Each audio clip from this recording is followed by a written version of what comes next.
పాపంతో మరణిస్తే పాతాళమేనని,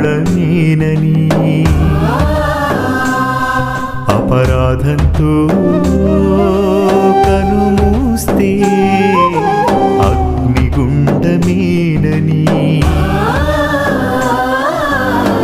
ప్రాణమిచ్చి పాపమంతా కడిగానుగా, వాక్యమిచ్చి హృదయ శుద్ధి చేశానుగా, పరిశుద్ధుడవై పరలోకం చూస్తావని, పరలోకం చేర్చుటకే వచ్చానుగా.